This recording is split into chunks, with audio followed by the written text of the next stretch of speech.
Salah satu yang dikhawatirkan dalam situasi pembatasan sosial berskala besar atau PSBB adalah bagaimana dengan persiapan pemerintah memenuhi kebutuhan golongan masyarakat yang rentan terhadap pembatasan gerak tersebut, seperti pekerja informal yang berupa harian dan lain-lain, sekaligus menjaga stabilitas ekonomi. Apakah pemerintah akan membiarkan saja tanpa menyiapkan secara detail untuk persoalan yang dianggap sangat penting ini? Jika lengah, kejadian seperti di India bisa saja terjadi. Stimulus terlambat direncanakan dan diberikan kepada kelompok masyarakat terdampak dan akhirnya menimbulkan kepanikan. Persoalan sosioekonomi ini perlu dipikirkan juga, selain tentunya tetap berfokus kepada penanganan COVID-19 yang sekarang berhadapan dengan kekurangan APD dan alat-alat kesehatan serta infrastruktur rumah sakit yang perlu diperluas dan diperbaiki. Melihat persoalan yang semakin kompleks ini, kemarin Selasa 31 Maret 2020, Presiden Joko Widodo atau Jokowi mengeluarkan sebuah peraturan pemerintah pengganti undang-undang atau Perpu yang bisa dianggap sebagai strategi jitu untuk menangani persoalan ini. Peraturan pemerintah pengganti undang-undang atau Perpu yang diterbitkan Presiden Jokowi kemarin tentang kebijakan keuangan negara dan stabilitas sistem keuangan.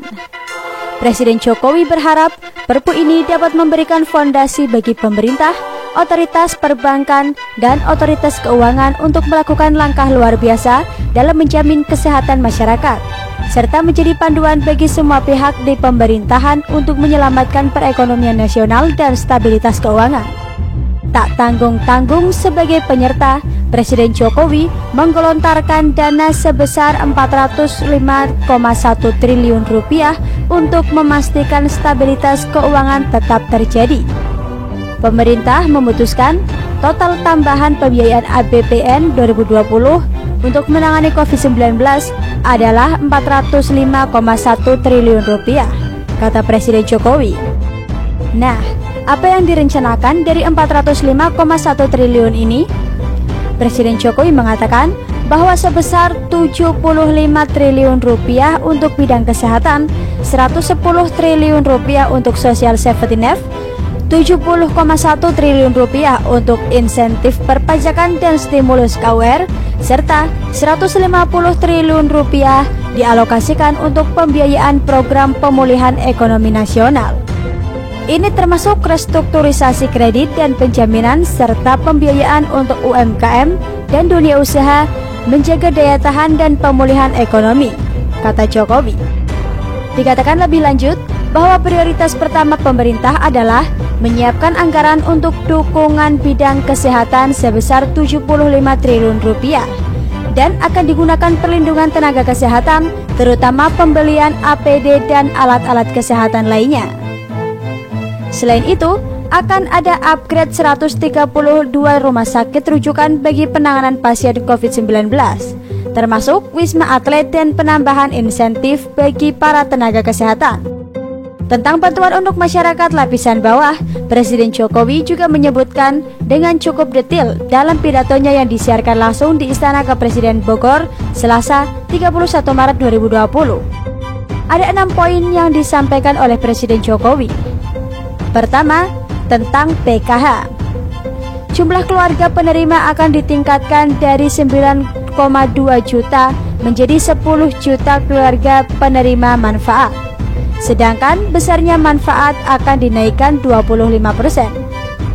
Misalnya, komponen ibu hamil naik dari 2,4 juta menjadi 3 juta per tahun. Komponen anak usia dini dari 3 juta per tahun. Komponen disabilitas 2,4 juta rupiah per tahun. Kebijakan ini efektif mulai April 2020. Kedua, kartu sembako. Jumlah penerima akan dinaikkan dari 15,2 juta penerima menjadi 20 juta penerima manfaat, dan nilainya naik 30% dari 150.000 menjadi 200.000 hingga diberikan selama 9 bulan. Ketiga, tentang kartu pekerja. Anggaran kartu pekerja dinaikkan dari 10 triliun rupiah menjadi 20 triliun rupiah.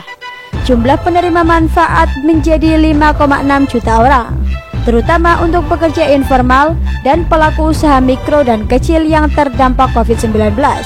dan nilai manfaatnya adalah 650.000 sampai 1 juta per bulan selama 4 bulan ke depan. Keempat, tentang tarif listrik. Perlu disampaikan, untuk pelanggan listrik 450 volt yang jumlahnya sekitar 24 juta, pelanggan akan digratiskan selama 3 bulan ke depan, yaitu bulan April, Mei, dan Juni 2020. Sedangkan untuk pelanggan 900 volt yang jumlahnya sekitar 7 juta pelanggan akan didiskon 50%. Artinya, hanya membayar separuh saja untuk bulan April, Mei, dan Juni 2020. Kelima, perihal antisipasi kebutuhan pokok. Pemerintah mencadangkan 25 triliun rupiah untuk pemenuhan kebutuhan pokok serta operasi pasar dan logistik. Keenam, perihal keringanan pembayaran kredit. Bagi para pekerja informal, baik ojek online, sopir taksi, dan pelaku UMKM, nelayan dengan penghasilan harian, dengan kredit di bawah 10 miliar rupiah, OJK telah menerbitkan aturan mengenai hal tersebut dan mulai berlaku bulan April ini. Telah ditetapkan prosedur pengajuannya tanpa harus datang ke bank atau perusahaan leasing. Cukup melalui email atau media komunikasi digital seperti WA.